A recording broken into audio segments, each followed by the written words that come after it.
दोस्तों आज 15 अक्टूबर 2022 को Larsen and Toubro infotech limited के क्वार्टर टू के फाइनेंशियल रिजल्ट को पब्लिश कर दिया गया है।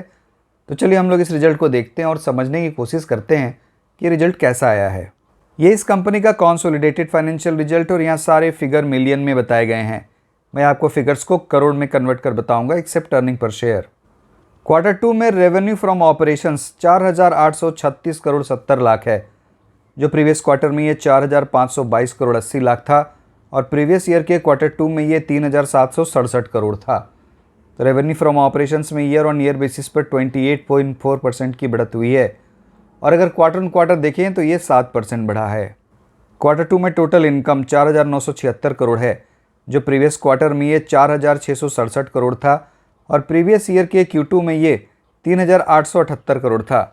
तो टोटल इनकम में ईयर ऑन ईयर बेसिस पर लगभग 28% की बढ़त है और क्वार्टर ऑन क्वार्टर देखें तो ये 6.6% बढ़ा है। क्वार्टर टू में profit before tax 901 crore 30 lakh है, जो प्रीवियस क्वार्टर में 851 करोड़ था और प्रीवियस ईयर के क्वार्टर टू में ये 742 करोड़ था।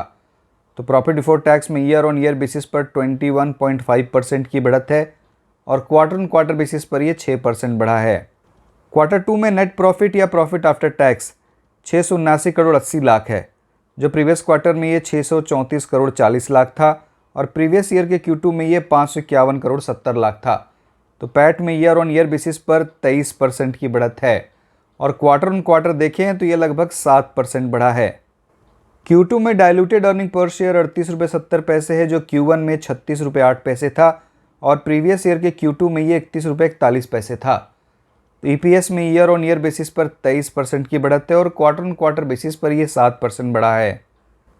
क्वार्टर टू में कॉन्सोलिडेटेड एबिटा 911 करोड़ 70 लाख है, जो प्रीवियस क्वार्टर में 830 करोड़ 80 लाख था और प्रीवियस ईयर के Q2 में ये 733 करोड़ 20 लाख था। तो एबिटा में ईयर ऑन ईयर बेसिस पर लगभग 24% की बढ़त है और क्वार्टर ऑन क्वार्टर बेसिस पर देखें तो ये लगभग 10% बढ़ा है। और अगर हम लोग इस एबिटा के मार्जिन को देखें तो क्वार्टर टू में एबिटा का मार्जिन 18.85% है, जो प्रीवियस क्वार्टर में 18.37% था और प्रीवियस ईयर के Q2 में ये 19.46% था। तो ईयर ऑन ईयर बेसिस पर तो एबिटा का मार्जिन थोड़ा गिरा है, लेकिन क्वार्टर ऑन क्वार्टर बेसिस पर इसमें थोड़ा सुधार भी हुआ है। और दोस्तों इस कंपनी का constant currency growth year on year basis पर 21.6% हुआ है। तो ईयर ऑन ईयर बेसिस पर CC रेवेन्यू में 21.6% का ग्रोथ हुआ है। तो दोस्तों हम लोगों ने देख लिया कि इस कंपनी का revenue from operation, PAT, EPS, EBITDA इन सभी में ईयर ऑन ईयर और क्वार्टर ऑन क्वार्टर दोनों ही बेसिस पर ग्रोथ हुआ है और इस कंपनी के एबिटा के मार्जिन में ईयर ऑन ईयर बेसिस पर थोड़ी गिरावट हुई है, लेकिन क्वार्टर ऑन क्वार्टर बेसिस पर बढ़त है और ये 19% के आसपास पे स्टेबल है। और इस कंपनी का कांस्टेंट करेंसी में revenue growth year on year basis पर 21.6% हुआ है। तो मुझे इस कंपनी का रिजल्ट अच्छा ही लग रहा है। तो दोस्तों इस वीडियो में इतना ही। अब आपसे अगले वीडियो में मुलाकात होगी। बहुत बहुत धन्यवाद।